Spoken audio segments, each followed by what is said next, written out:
Apostol Pablo nga ng Apostol James. Si Apostol Pablo ay ibanat na about the Christianity, how to become a Christian. Si James ka pa, how to act like one. Kung kasi makakto, haring Christian, ito masiyatang emphasis na, be humble. Nagdi, nung manonood mo, the Bible, nagdi-makito, matagda na, kung naman siya to be humble, si James Shari. Submit, na, si James Shari.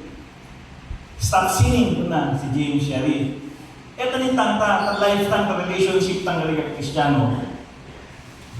No, kanayon mo na mo to be humble una.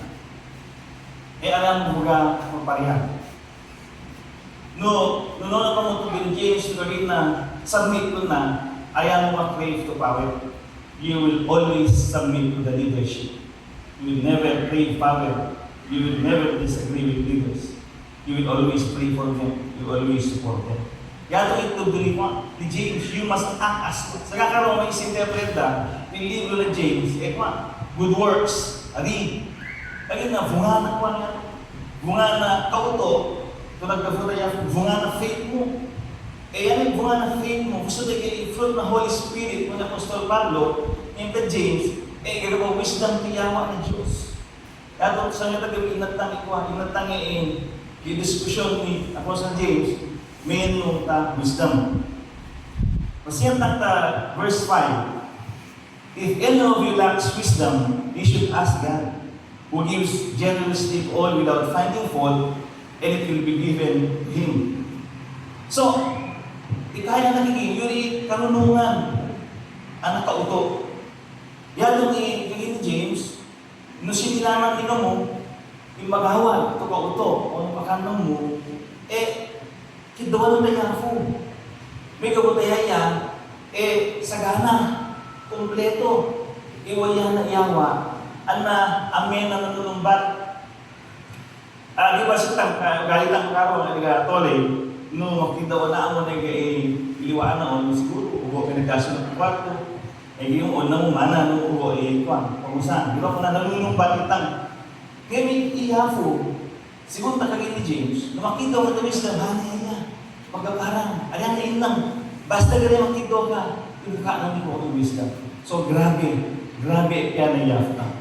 Yan ito yung tema, ito kaya ko idang emphasis sa mga itanitang, is the believer's privilege to receive God's wisdom at all times. Akan tunganin yung mamurog na Diyos, akan tunganin yung tanawin taga CBCC, eto, kana yung ma-experience atang i-wisdom ko nag-gafo ng Diyos. Yato ikulong mismo si James. Ang una pwede James, pasikan na nila ni James, pasikan na nila, may kamutato nga siya kung vurukera because of persecution, because of trials. E mawawala ang Kristiyano. Yung mamasikan na nila, o wala nila. So kagin na, be humble. Keep humbling yourselves. Keep submitting to the law of God. Keep submitting to the law of men. Keep submitting to the law of church. Dapat mo natin. And then, kagin na, stop sinning. Tapi na, mas magamangkasta relasyon mo na yafo. Mas mapakapya, ipagtapatuloy ng Kristiyano, mas masiyang na ko, ipagiging Kristiyan. Yan ang kita ba ng James. So yun yung special wisdom. So pagka siya tanganin, ang inang tangiyan ng yafo.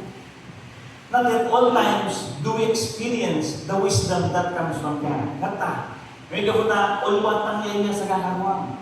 When we face challenges, when we face trials, when we face temptations, no, ano ba nga di man mag-desisyon itang, ang may ikid daw, wisdom talaga mo na Diyos, barabara to desisyon. Desisyon to akang sangaw to makasti pag resulta na. Desisyon to akang sangaw to kaya mo na balingan na. Magpasay tiyempo, tali mo ma-realize ang wisdom na niya, fokasugon niya balo. Kaya ito mong baragi na. Iwit ko dumigis, mahawag ko asisigat ang tumapit. Mahawag ko pataratakkat ang tumapit at yung futwata.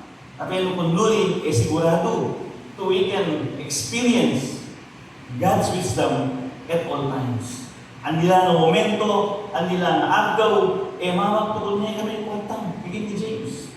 Yan ito, tawin niya ito verse 5.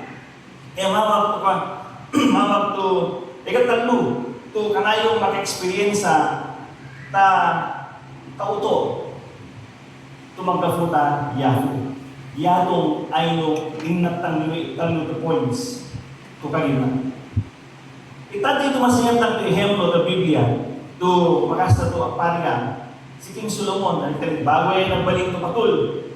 Sa nagbalik to patul, God spoke to him through dreams. Ano yung ito na kagin nakikita na Yahoo, idana na ito pa, idana to kauto. Tapi iya ay patuloy. So, kanitang pastors, especially on the Bible study leaders, kids leaders, youth leaders, tanganing as Christians, you are designated as leaders. Malit ka mo ng believers, magagalitan mo ng believers, may papatulan ng Diyos. Leader ka. I want to leader to Christiano. Though, ikalamang nila specific to task, designation lang, tani bishop, down, district leaders at their pastors, mawag po sitang ipamanifestan ng wisdom. Sitang dapat iuwi kanayon. May members makita wisdom, tumintang mamilong tahadaw, sitang leaders, mafulo, share ng tahadaw, makita ng wisdom na Yahoo. May kapunta sitang imanggit na nila. So, tawin kagini, nasinatang to, anikinito ni King Solomon.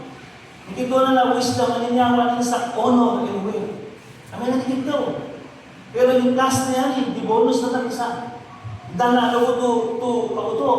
Tapi nung may giya, ito kole, bisinol. Yan yung kido na tayo ako lang. Yan nung may talo, to masingatan, tatadi ito mamulo, tatitang na believers. Yung talo dapat ikana yung asisigat ng anak watang. Tapi kung nuni, may experience atang, ikauto tulad na po tayo Yahoo. So who can experience and receive God's wisdom at all times? So tema lang, the believers privilege to receive God's wisdom at all times. Although, if any one of you lacks wisdom o na, yato ni emphasis, na hindi lamang naukawang o kurang, ipakandam mo na, ikauto na, tatong maububo, numasingatan, kanayon mo rin ko nasing, tumawag mo na, ikauto ng Diyos. Ameng marikonisi, tumawag mo kauto ng Diyos, kung nagmamagaling ka. No, kagin mo, master ko ng Bible from cover to cover. Haway, amo, na-message nga, niya mo ko ng Bible. Ang Bible yan. Ano na kung nari ka, definitely, you are not humble before God. So, kagin ni James, mamagkalikonisi mo, to awanan mo ikauto ng Diyos. Tawid ang life.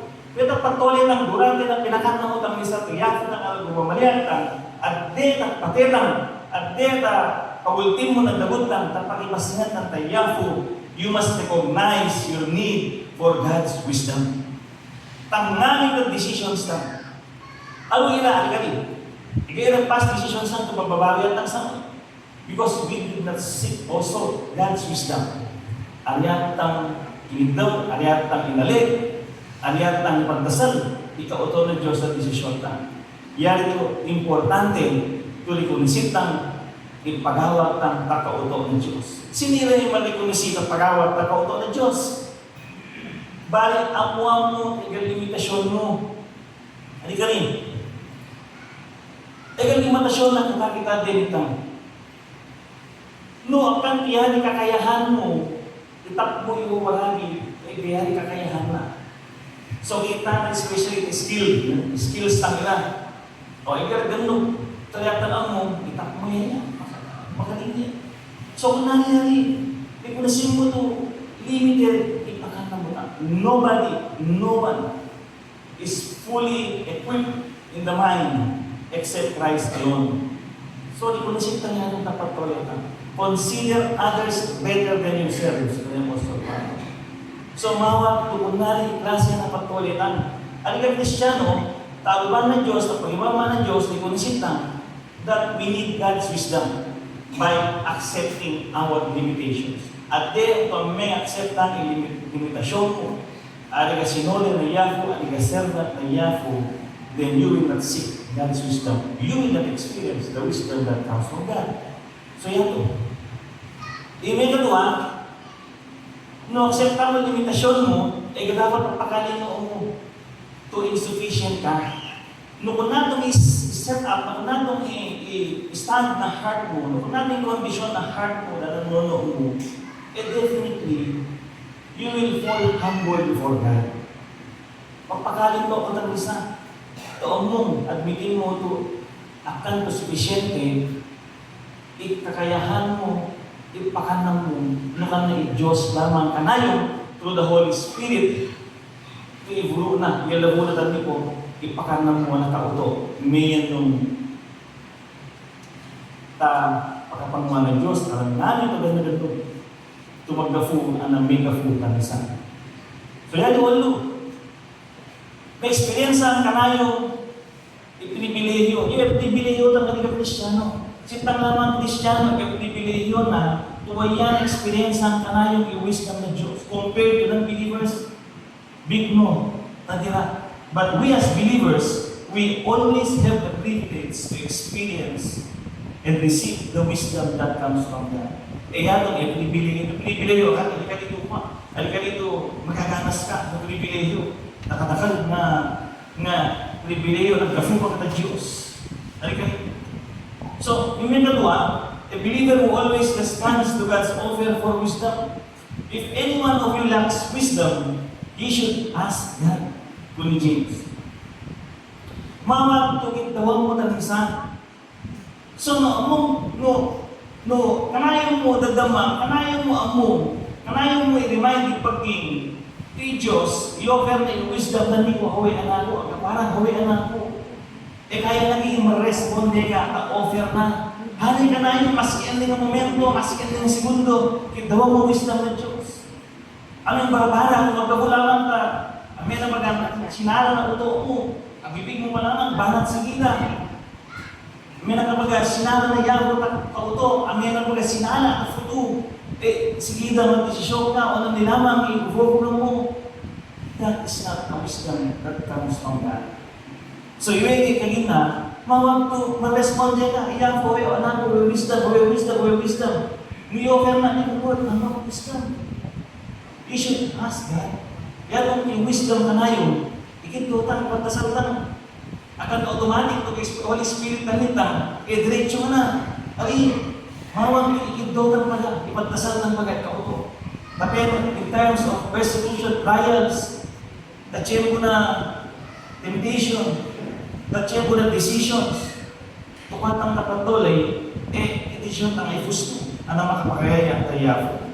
So, a believer who always responds to God's offer for wisdom, kata, mag-responde ka, among i-Diyos, minangyawa, iyawa na, i-offer na ikaw ito. Ito ayan na i-require. May namang i-require to ang ilaman. Basta He generously gives without finding fault. Alagay, meron maik pa. Meron maik yan ang yafo. Walang pagsaway. Awan to, mangifugan. Tapangyawa na to wisdom.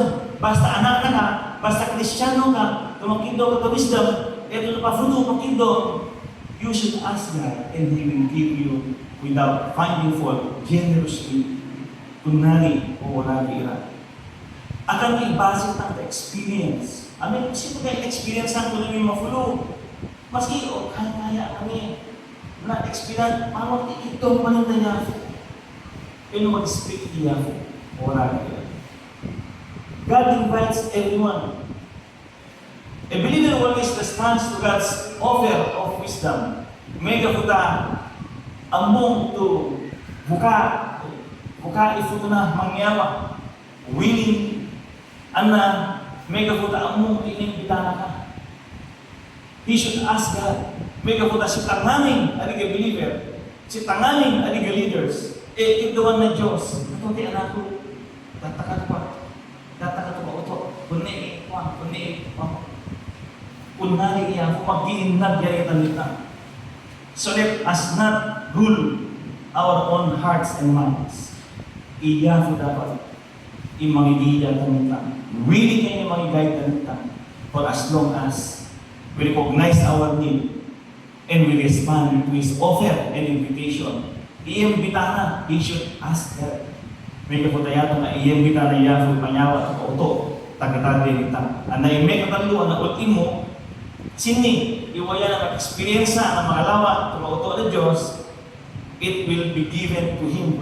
If any one of you lacks wisdom, he should ask God, and it will be given to him.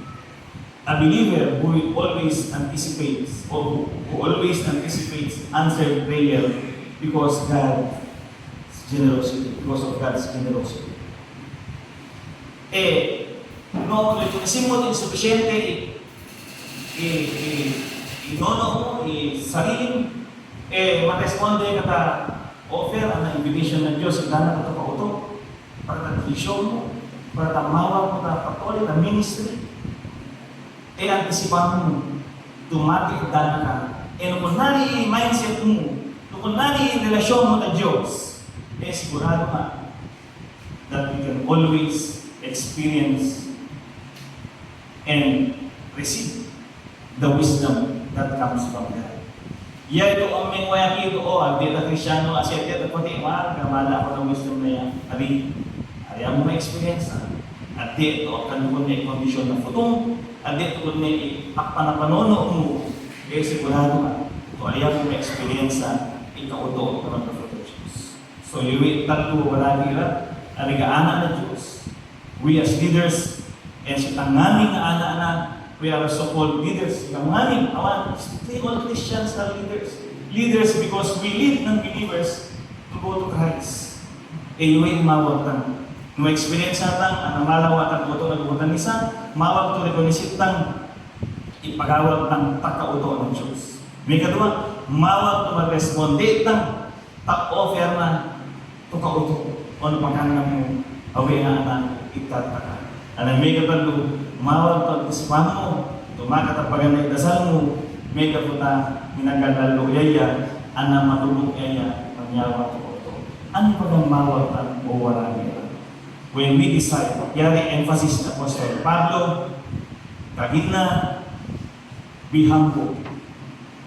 Kagina, submit. Kagina, stop sin. And doon wisdom ni kakatatalo ng sitwasyon to ano mo nabutari, akol. Ang nag-emphasis ni Apostle James, simple naman, kagina, anako, idata at wisdom. And God will generously, willingly give us wisdom so that we can live as a Christian. We can act as Christian, praising, glorifying, and serving God with all peace and with close and loving relationship with our brethren. Amen? God bless us. Ito ang kumakita ng mga kibalit. O yan ang mitalagi. Magbalo ang futa, mitang pagka pinasikal mo ni kami uhuhog ni Apostle James Ama. Thank you ta. Tatay ito na sigamit, ilustrasyon mo na Biblia sa King Solomon. Ito alyan na nikid daw makapanguha. Power. Alyan na nikid daw i-authority. May nikid daw na i-wisdom instead of resources. Nikid daw na i-wisdom, tapi ano magubernuan naman. Ito ana-ana mira diligent. Any blessed mo kaya yung to honor anak uwaf. O Lord, sa kami riga-ana ko karagatan ni Ama. Tukon na rin ka pa, itasan mo namin ko. Thank you the wisdom, tuniyawa mo sa ngoyan ni kami, tuniyapasa ko bofu, to itura ni Apostle James Ama. To mawag to experience sa amin kanayong pribileyo mi to experience sa amin kanayong ikauto ito nagkafutan ni ko Ama. Wala lang experience na yan itong nulit ko kasi ni ipagawag mi kada momento, kada agaw na matuloy na forma. May experience sa amin ang marawa nila mga itong mag-responde kami na agal mo, na imbitasyon mo, tani kami. Tuwid iyaluvong tani kami kauto mo. May experience sa amin lang yan itong no, sige makatalo kami, sige pagayaya kami, wala nito ko. may gawin ang mumi, gusto nga Diyos mi, ay matulog. Ang na fuka ito, mayhawa, ito ka-auto kami naman. Magbalo ako. I-bless na kami ako, tapeno, mas pag-ama, matulay kami. Makapaserbi kami ng ko, ito makapagayaya kami mo. Pakuman na kami ako, napakuha na kami mo. Iyang kalumitan ko, Ama. Katagad din kami ako. Panuman na kami ito. Tapos mas maging effective kami, efficient kami. Tuduro mo ako, Ama. Tumaserbitan ko. Mas may paano, basic na gagalamutan kami, yatong is to win souls for Christ, Ama. Tumangiwin kami, hindi karanawa ako. Tumitoli, napapatulan mo, Ama. Sobra karo na, Ama, may karanawa. Sa kakaroon kakafuwin at balay. Sa kakarwa o fumira, katrabaho fumira ma. Agam ibuga, masyira ka. May gafut alam ni kita o wisdom kami ko. Sa kakarwa, pasirat kami lang nila. May gafut alam ni kita o wisdom to nagkafutan ko, Ama. O Lord, aluvwa mo katakita din kami, Ama. Tapeno ay malawan, bibig ni, pagkafuta-futa ni, pagkafuta, nono mi, ay nagkafutan ni ko. Yato, may lamuya, musili ka. Tandila ako, Ama. Nung nasi, tinakala na bumi, eto makumanta ka pa, Ama. I-bless mo natin kami, basic, Ama, pagkakal mo, na kaya kung manoli, pero kung nuli, tapanoli, aro, i-present namin ni Kote Karawa. Pagpalo, Ama. Huwag namin ulor, dayaw na kaya kwa afu, ang umiyama, tangalan mo ka pa. I-reset mo na needs ni afu. Ariyawang dapat na pa, furo-furo namin. May kakatay ko ito, Diyos mi, kung mas makana mo, ano yung pag-awa mi, Ama. Mismo na kawagawaya mi, Ama, dapat na pagkafurungan mi. May kapunta mo nga na. Magpigatagun mi, matulay ang mundo mi, Afu, Ama. Yan, ito lalago. Dala kami ito wisdom. Kaya may kanakanayo mi, mas servitan ni ko. Ana, arigatatay ito, pamilya, tas CDCC. Mas pag-ama, supportan ni leaders mi. Mas pag-ama, mataratay kami. Mas pag-ama, maduludufo kami. Tapi kung nuri, may namuya, power mo, ikaw ang iglesia for magbalo. Huwag namin unor tayo, walang kaya na po. Tayo, dasarwi, nangagat ni Jesus. Amen.